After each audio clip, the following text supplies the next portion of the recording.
Hello everybody, welcome back to Flash Tutorials with Alan Becker. Today I'm going to tell you and teach you how to make a three-dimensional looking room. It is an illusion, of course, even though there is a 3D feature in Flash. It's pretty complicated and a lot harder to use than most 3D programs, so I'm going to teach you how to do this. How you can make a simple pan of your camera and make it look like it's rising up or moving from side to side or top to bottom or whatever you want.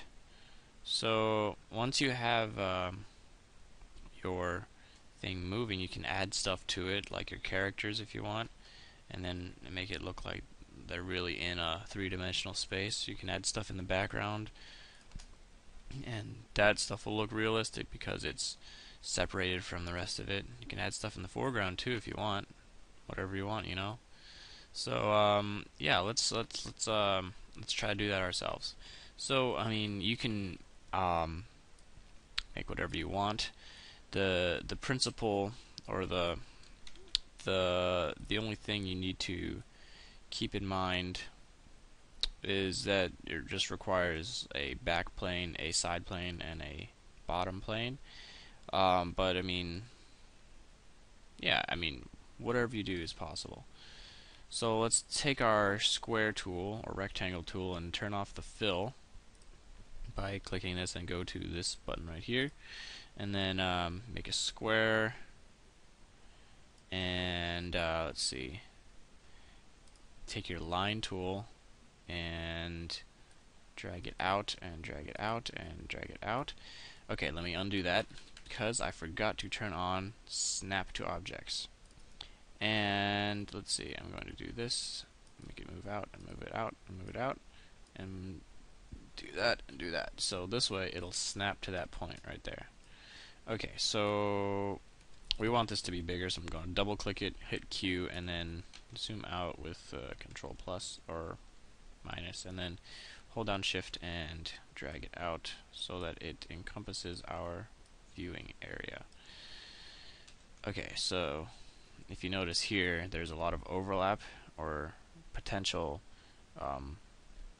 like the wall gets lost right here. It starts out flat, right? But then you lose parts of it right here. So just make it bigger than your stage. Okay, so this plane can be anything, like a background, like trees or hills or mountains, or it could just be a wall. So just gonna make it a wall. I take the fill tool and fill it in gray, make it a different color for the side wall and a different color for the bottom wall or floor.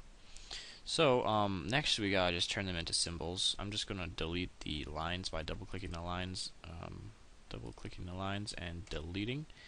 And then I take this wall, F8, call it wall 1. And then take this wall or floor and call it wall 2. And take this one, F8, wall 3. Okay, so an important thing to remember is that when you move things or change the shape of them, they will scale or move according to this registration point right here. Or if I hit Q, this little circle that you can move around. So if I'm rotating it, it's going to rotate around that point, but if I move this here, it's going to rotate around this point. So it's very important that we move them to the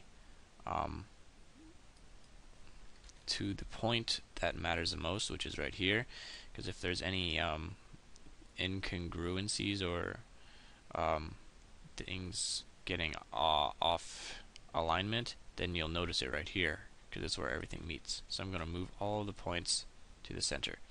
This one won't matter because it's not going to be shaped or anything, but I'm just going to do it anyway.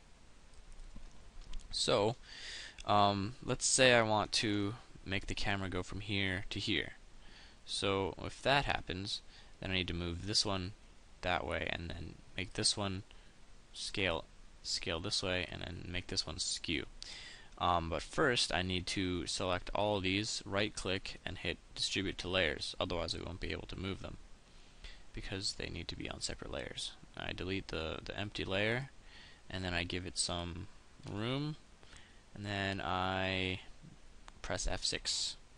So first I'm going to move the wall by holding on shift and pressing the arrow key, and then I'm going to take this and then move it until it is aligned with that corner.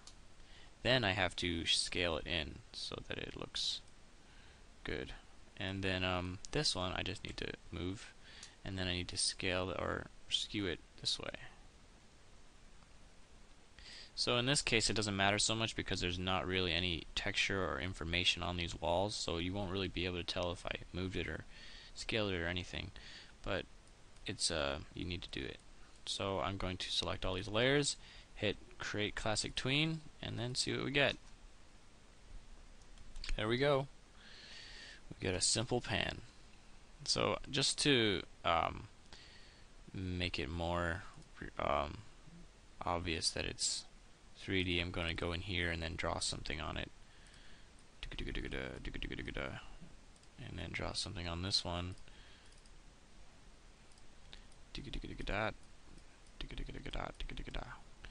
And see, that looks very 3D because there's something else that's skewing in it. So let's say that we wanted it to go from top to bottom. Well, it's the same principle. Instead of scaling this one, we would skew it, and instead of skewing this one, we would scale it. So let's get rid of this tween, and then remove these frames, or clear keyframe, and then make a new one by pressing F6. So in this case, we want to move it from top to bottom, or make maybe the camera is moving bottom to top, so that means that this would move down, and we move that down, we move this one down as well until it reaches that, and then we scale it. I press Q and then I scale it up like that. Scale it maybe like that, and then move this one down and then skew it. If I go to the side, then of course there's this little icon that makes it skew, and then we do it until it lines up perfectly. So I right click and go to classic tween. There we go. So in this case it goes off the screen, so maybe I'll just move them up a little bit. Yeah, so it's just a simple angle change. Yep. So let's see what happens if I were to change the registration mark. Well, first of all, if the registration mark is different from frame to frame, you're going to get this really weird thing going on. It's going to do that because it's in this one it's aligning to this point, but in this one it's aligning to this point, so it's going to think that the center is here when it's here. Anyway, I'm going to make them here and see what difference it makes. Apparently it does not make much of a difference, but let's try this one. Move them both to the center.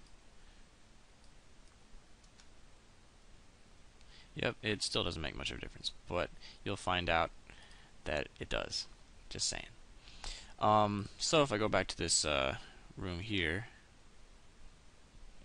I have another scene in here. If I go here and click new scene 2, I've also created a example of how you can make cube shapes or buildings look like they're moving like that. So it's the same principle. You have the flat plane that's facing you, you have the side plane that gets scaled, and you have the top plane that gets skewed. So if you look at my timeline, you'll notice that I have multiple keyframes in between here. The reason is because when you skew, it actually warps it a little bit. If you look at the one that skews here, doesn't change actually. But if you go here, okay, let me clear this keyframe so that I erase the work that I did. So watch this. Yeah, so when you skew, oftentimes you'll get a weird, wonky, like rising and falling. So I tried experimenting with changing the registration point around, but no matter what, it seems to do the same thing. Yeah, so my fix was to just make an extra keyframe here and then fix it by doing that. So I did that, and then I still get like a bounce. So I just did it again, and you can do it as many times as you need to make it look smooth.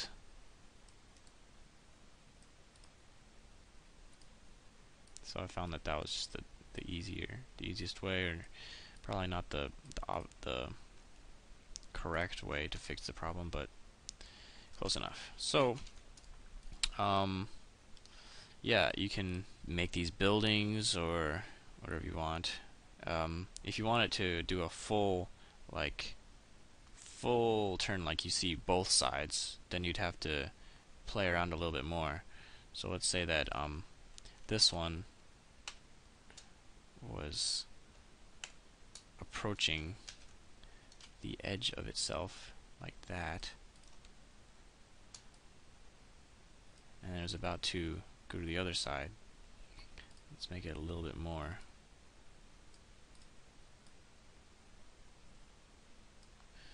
Okay, so what you would do, oh my god. Okay. So what you would do is you would delete this at the very last frame before it disappears, and then add it to the other side. So we would probably have some extra frames of it going like that, and then this one moving like that, and then that. Okay, so let's classic tween that. So since we don't see this, we're just going to delete it here, boom, with a F7, and then once you get to the other side, you have to make it reappear. Okay, so this is tricky. We move it to the other side, and then we reverse it like that. Okay, so maybe I'll give it a little bit more room like that, and then put it on the other side, and then boom, look at that, we have our other side. So F5, F6, and then move it a little bit more, move this one more, and move this one, and then move this one, and scale it out. So create classic tween, and then we'll see what we get. Ta-da! So anything's possible if you know about 3D illusion making. So real quick, I think I should show you how to add the things in the background and foreground. It's really easy. It's all a matter of just like classic tweening stuff. So let's say I have a box, and I give it a nice brown. So first I have to turn it into a symbol, of course. Let's call it dresser drawer. And then I have to simply match up the bottom of it wherever the bottom of it would be in the next frame. So if it starts out here, and then if we follow the logic of 3D, then it should move down. If you look really closely, you want it to be about the same distance from that thing you have. So that's why it helps to have some kind of texture on your plane, otherwise you're not going to really know where to put your stuff. So that was a really slight one. So all I have to do now is give it a classic tween. Yeah, can't really see anything change. So let's make another one of those. Let's make this one a bigger dresser drawer, and let's give it a dark brown and call it drawer. So if I want to move this one, it's going to be moving up according to wherever this is.